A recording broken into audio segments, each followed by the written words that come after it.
From Wana Brands, welcome to Enhance Your Life.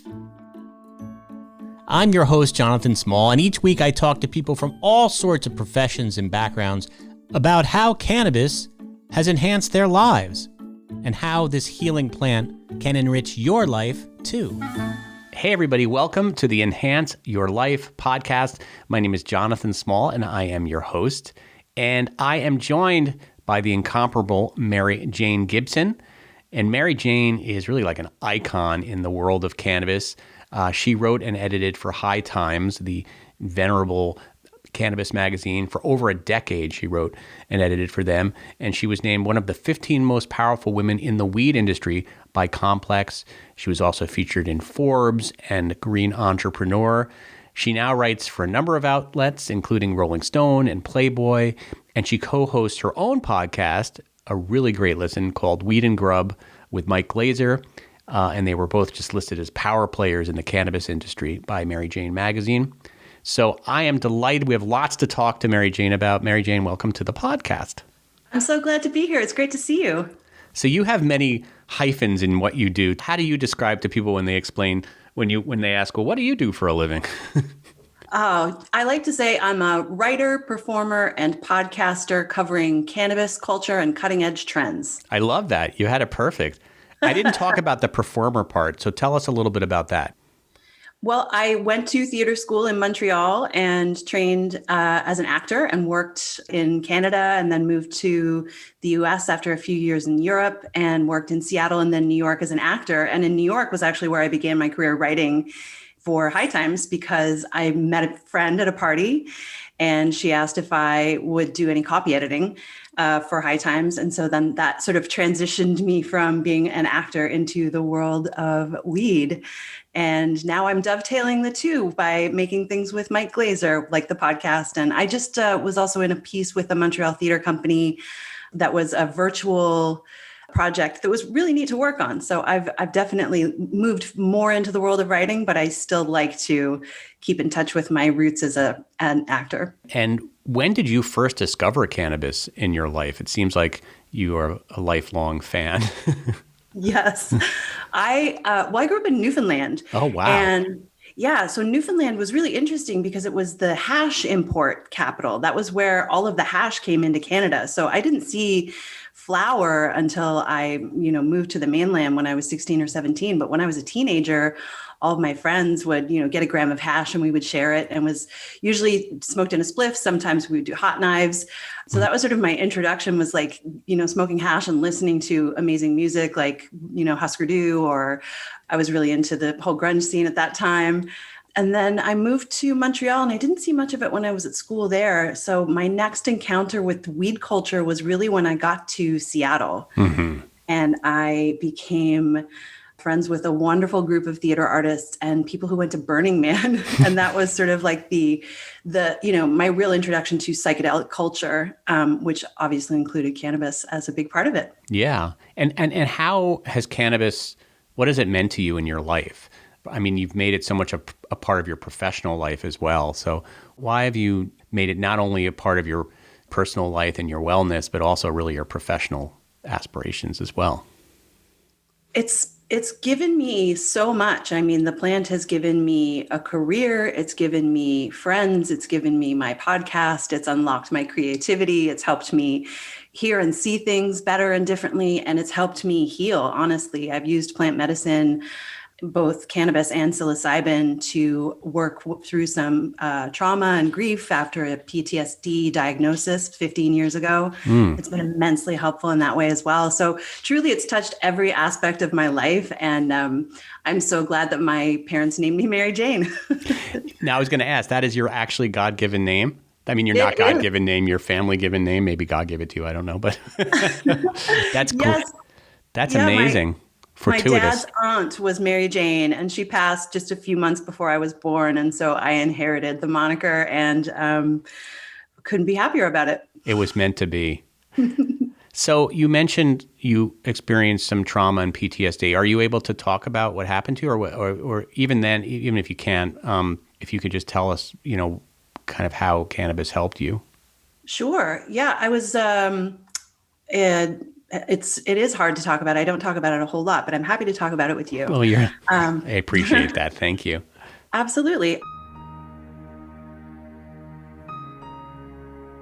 I was with my best friend and creative partner in New York City and our boyfriends in 2005. Her name was Nicole Dufresne, and we were mugged at gunpoint and she was shot and killed. Oh my God, I'm so sorry. Yes, thank you. It was, obviously a life-changing event for all of us who loved Nicole so much. And, the ensuing 2 or 3 years of going through the court system and, just trying to make sense of what had happened was really incredibly difficult. And I didn't want to seek any medication because it didn't make me feel any better. And I was lucky enough to be partnered by someone who loved weed. And so we found a lot of comfort in using cannabis to just, treat all of the sort of symptoms that come along with grief, sleeplessness, anxiety, loss of appetite, all of that kind of stuff. Cannabis really, really helped. And then I discovered psilocybin was also incredibly helpful to contemplate sort of the life's mysteries and what may happen after we die, and also just to make me feel really connected to the universe in a way that I had disconnected from. I think when you go through a huge traumatic event, you can feel incredibly isolated and disconnected from society. You really feel set apart and very, very alone.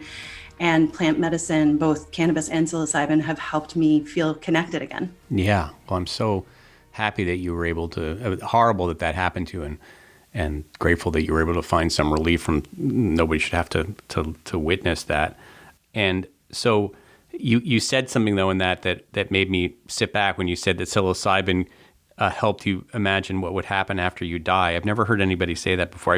I've heard people say that psilocybin helps you manage death. It makes you maybe sometimes in some cases less scared of dying. But tell me what you meant by that.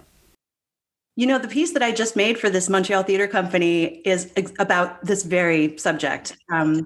It's up on, if anyone wants to go check it out, it's at scapegoatcarnival.com. And the project is called Soliciting Prophecy. And I made a short, like a 3-minute film about a woman who is contemplating the end of her life and what will happen. And she drinks some mushroom tea and then has an experience when she sort of pulls open the door to that ancient dimension. My belief is really, I took what some like to call a heroic dose of psilocybin in 2005 when I was out on the playa at Burning Man. That was the year Nicole died.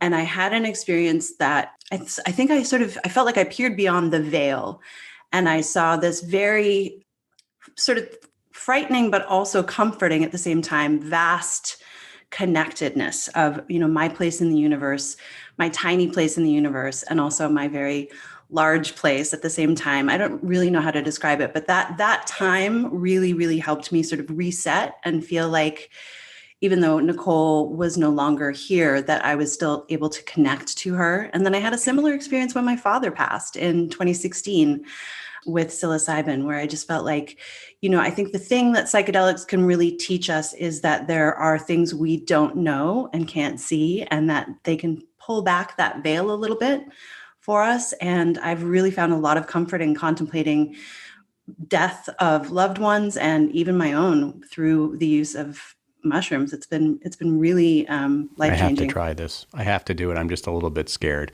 But it's all set and setting, right? Yeah, you can microdose, right? You can start with microdosing. Yeah, and you can also do it. I have some friends who are going through treatments with therapists who are using psychedelics in a very safe setting. So if you're concerned about not being able to do it on your own in a way that would make you feel secure enough to really be able to experience it, there are therapists who are working both with psilocybin and ketamine and all sorts of treatments out there. It's just a fascinating time. We'll have to talk about that. Yeah. Off camera, of course. I won't bore people with my therapy. But what is your way? How often do you consume cannabis, if you don't mind me asking, a day? Because you're very functional and very, you get a lot done. So you're not like that classic, somebody might think like a stoner, you're just like couch stoned. You're not that at all. You're a very productive person. How do you consume cannabis? How do you prefer to consume it, and sort of how often, does it depend, or? It totally depends all the time, most days. Low dose edibles currently. I have been trying not to smoke as much during the pandemic, but low dose edibles are wonderful. There are now fast acting edibles, which are incredible. Wana has them. I have to put in a little plug for Wana there, even though they don't require me to do that. Yep. I'm all about the low dose fast acting edible right now because, you can take 2 or 3 milligrams and see how you feel after 15 or 20 minutes, and then you can titrate your experience from there. So yeah, that's smart. I love low dose edibles, especially in the evening to help me sleep.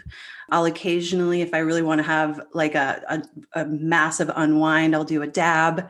But that's pretty rare. That's definitely for the weekends. And, I really miss sharing joints with friends.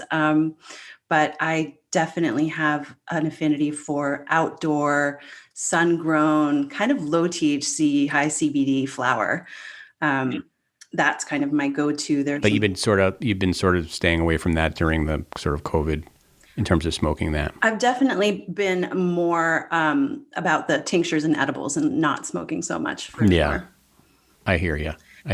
But on the sort of like stoner stereotype topic, I think it's, so fascinating because so many of the people I know who use cannabis are high functioning people. I think that stereotype, the pervasive sort of like lying on the couch, Brad Pitt in True Romance propaganda is just like pervasive because it's very funny, but it's just not true. It's just not true. I feel like it really, it's been perpetuated, I guess, through movies and popular culture. And of course, before that, the government and the sort of reefer madness kind of, well, that was almost more insanity, but this whole, like, it's not true. And I always try, we try to destigmatize it on the show.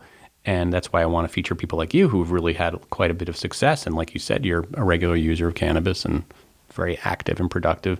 Talk to us about your podcast, Weed and Grub. Like, what do you guys cover on that podcast? How does that work? Weed and Grub is the best thing I do every week. It's my favorite thing.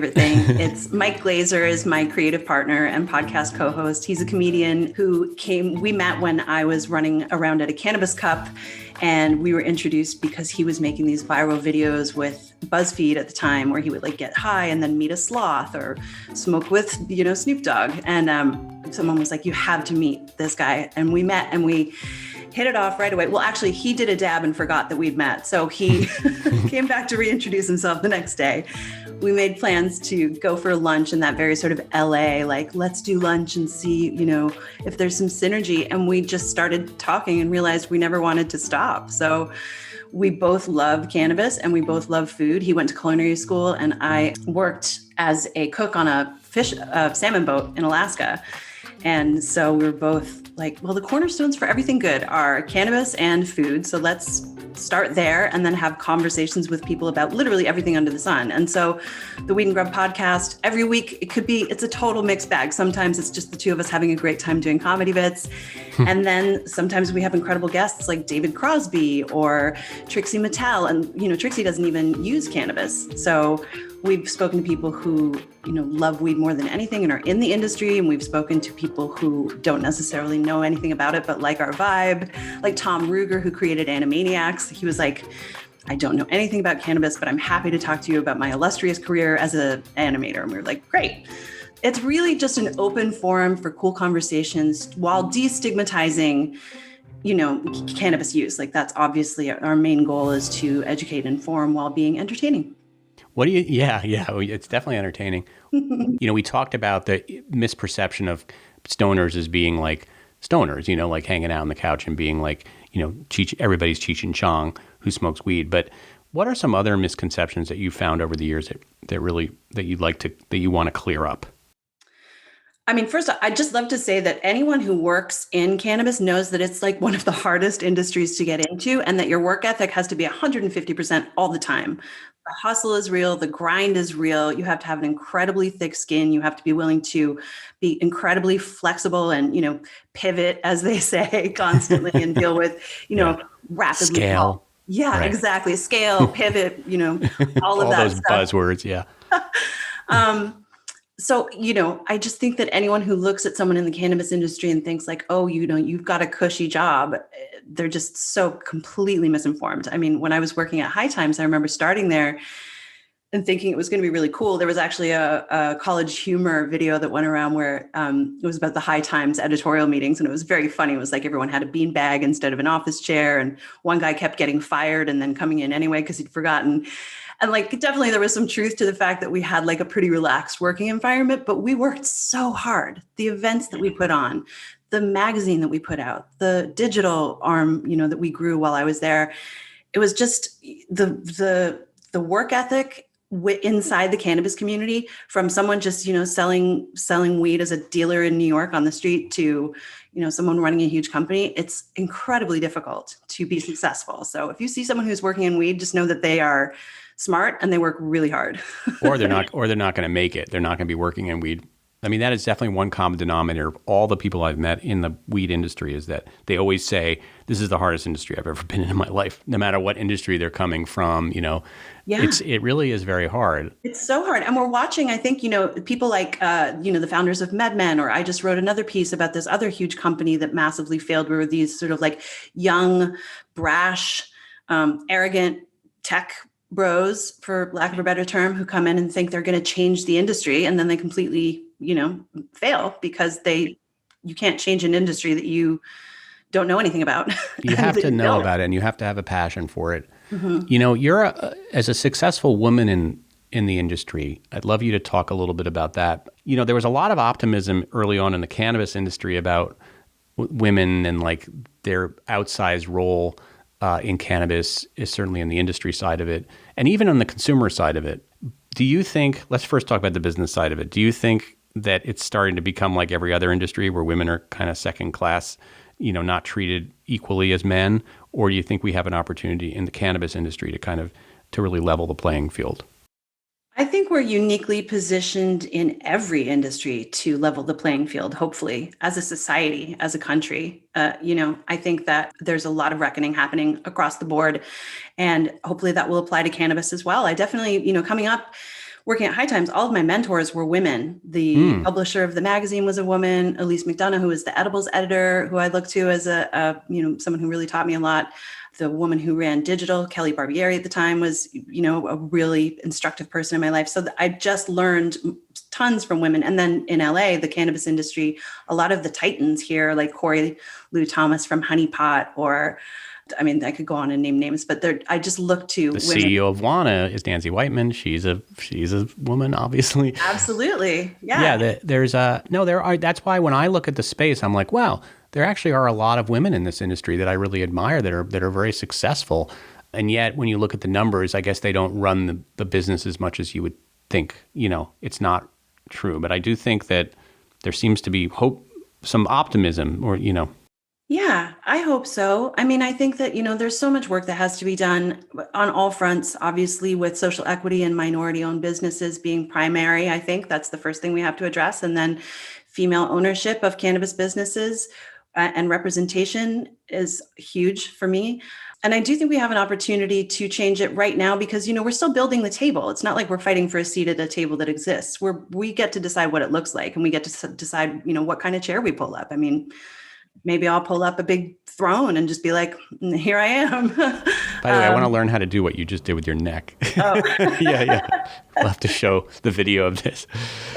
Yeah, no, that's great that you're building your own table. Let's talk about the consumer side, because I do think these are stereotypes, but like there's always a stereotype of the stoner being a guy, right? Like in every movie, and the just weed consumer being a man. And yet, you've consumed cannabis most of your adult life. You say you worked for all these women at High Times. I didn't realize that High Times had a lot of female executives. So do you think that's just incorrect, or do you think that women are still kind of a little bit afraid of the stigma that's around cannabis? Yeah. Well, I should point out that was sort of like 10 years ago at High Times. It's no longer the case. It's changed. Does deeply. High Times even exist anymore? I don't know. It's on its last legs. I know it's not women. Yeah.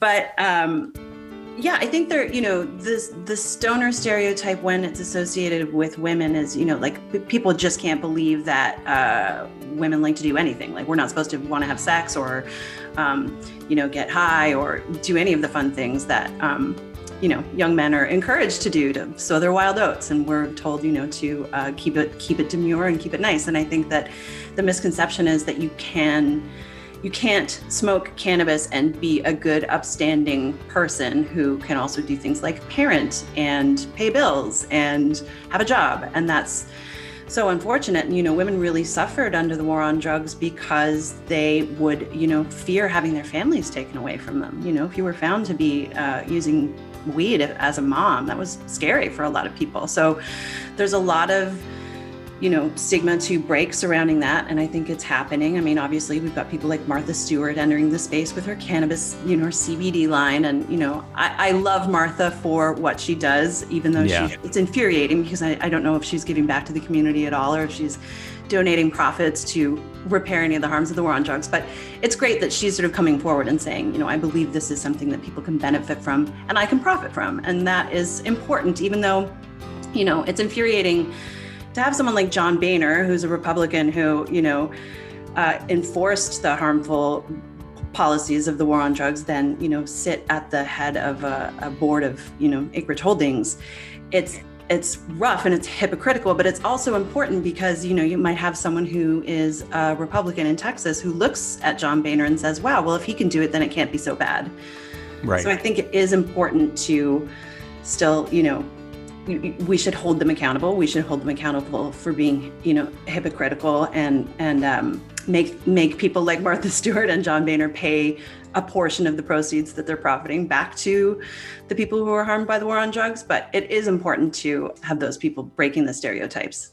Yeah, you do see that. And you're right. Some people are maybe not getting into it necessarily for the right reasons. But hopefully once they're in it, they'll see that some of these problems that have persisted for years, especially this issue of social equality and leveling that. I mean, that is a justice that needs to be righted. Yeah. And then just on like a fun level, you've got wonderful people like Abby Jacobson and Alana Glazer with Broad City, totally normalizing weed, just making it a part of their comedy. I mean, that's some of the best cannabis content. Nobody calls Broad City a weed show, but it totally was. I mean, large portions of that storyline were dedicated to them getting weed. So I think that, we need more of that too. We need great, entertaining content that's not like a weed show. Yeah, you're right. You're so right. That weed has arrived when people are just smoking it without actually calling attention to the fact that they're smoking it. It's just part of their life, right? Exactly. Yeah. So it doesn't have to be, and High Maintenance is a great show, but again, that's like about weed. But I almost prefer the Broad City approach to it, where it's just there and it's two women, and that's because that's life and that's the way women are now. Yeah, that's exactly right. And High Maintenance, I think, is so successful because, it's about the delivery guy, but it's really about the interactions with all of the worlds that, intersect through his eyes. And, I just want more of that. I want more great cannabis content that is just great content, great movies, great film, great TV that incorporate cannabis without having to make it the central issue, because I think that's where so much fails. Disjointed we all had high hopes for that show with Kathy Bates, and it just didn't work. And I think it was because they just didn't know how to deal with this thorny subject. And they made fun of it in a way that didn't sit well with any of the cannabis community. Yeah.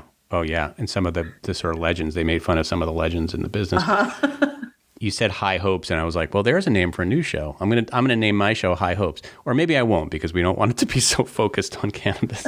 I love it. I will work on it with you. Let's do it. I know. Well, I was thinking. I mean, you're a creative. You write all the time. What do you have in the works? Just filed a couple of big stories that I'm proud of for Rolling Stone. Looking forward to those coming out. And Weed and Grub got into South by Southwest, which was very exciting. Yeah. So we just filmed our panel with two wonderful guests, Open Mike Eagle, who's an incredible rapper, and Laganja Stranja, who is a female illusionist and cannabis personality. A guest on our show and a neighbor. Amazing. Yeah. So we're at South by Southwest, and then Mike and I just have a bunch of stuff that we're working on. We finished the pilot for a scripted TV series. We're working on a screenplay. We're trying to do a lot all at once. And, so it means that we're just, burning the candle at both ends and staying up late, because it just feels like 2021, we want to sort of like get through this time with projects to come out of it with. And it's, Weed and Grub has been a great sort of like cornerstone, and we're sort of trying to branch out from that. It's been really fun. It sounds really fun. if people want to find out more about you, how can they do that? You can follow me on Instagram at thisismaryjane_. You can find some of my writing at my website, thisismaryjane.com. And the podcast Weed and Grub is at Weed and Grub everywhere. We drop fresh episodes every Wednesday. And we are going to be launching a Patreon next month that will have some additional content as well. So we're looking forward to that. Very cool. Well, Mary Jane Gibson, thank you as always. A fascinating interview, and hope to see you soon, even though you live like a mile away from me. Nobody's going outside right now. I know. So I'll wave to you from my mask. Yes, I'll wave to you from the other side of Melrose. Thank you for having me. Enhance Your Life is brought to you by Wana, the #1 infused product in the U.S. Wana's entire process is designed to deliver the same great experience time after time. They have spent years fine-tuning their recipes so that their products are delicious, consistent, and potent. For more information, check out wanawellness.com. That's Wana, W-A-N-A, wellness.com.